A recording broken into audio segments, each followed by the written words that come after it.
দুপুরের লাঞ্চের মেনুতে একটু মুড়ি ঘন্ট রাখতে বলেছে তোয়া আর তোজো। ওদের অনেক দিন ধরে ইচ্ছা একটু মুড়ি ঘন্ট খাবে, তাই ওদের ইচ্ছাটা পূরণ করার জন্য আমি মাছের মাথা দিয়ে মুড়ি ঘন্ট করবো, সেই রেসিপিটা নিয়ে চলে আসলাম। দেখো এখানে গোবিন্দভোগ চাল আমি সুন্দর জল দিয়ে ধুয়ে ভালো করে রেখে দিয়েছিলাম।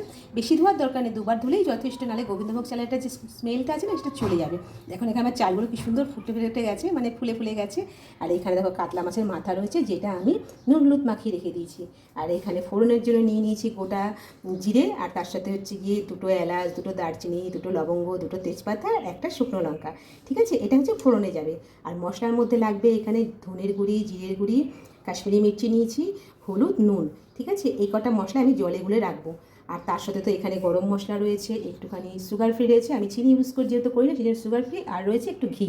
ঠিক আছে, আর এখানে বাটা মশলার মধ্যে থাকবে হচ্ছে কি পেঁয়াজ, রসুন, একটুখানি পেঁয়াজ নিয়ে নিয়েছি, টমেটো, রসুন, আদা, এগুলো হচ্ছে কাঁচা লঙ্কার সঙ্গে রয়েছে, আমি পেস্ট করে নেবো। আর এই কুচনো পেঁয়াজটা ভেজে আমি রান্নার সময় ইউজ করব।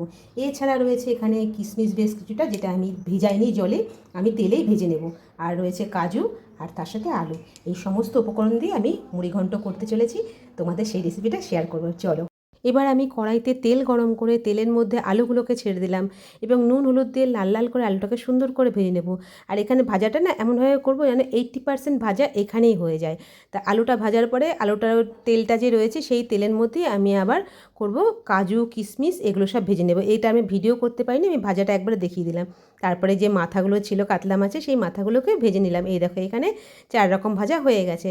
বাদ বাকি যে তেলটা ছিল সেই তেলের গোটা জিরে, তেজপাতা, শুকনো লঙ্কা, দারচিনি, লবঙ্গ, এলাচ ফার্স্টে ফোড়ন দিয়ে একটু ভেজে নিলাম। তারপরে ওটা বেশি ভাজার দরকার নেই, একটু হালকা ভাজলেই হয়ে যাবে। গন্ধটা বেরোলে তার মধ্যে আমি পেঁয়াজটা দিয়ে দেবো, ওই যে কেটে রেখেছিলাম কুচো কুচো পেঁয়াজ, সেই পেঁয়াজটা দিয়ে দেবো। আর অবশ্যই একটু নুন দিয়ে দেবো যাতে পেঁয়াজটা তাড়াতাড়ি মজে যায়।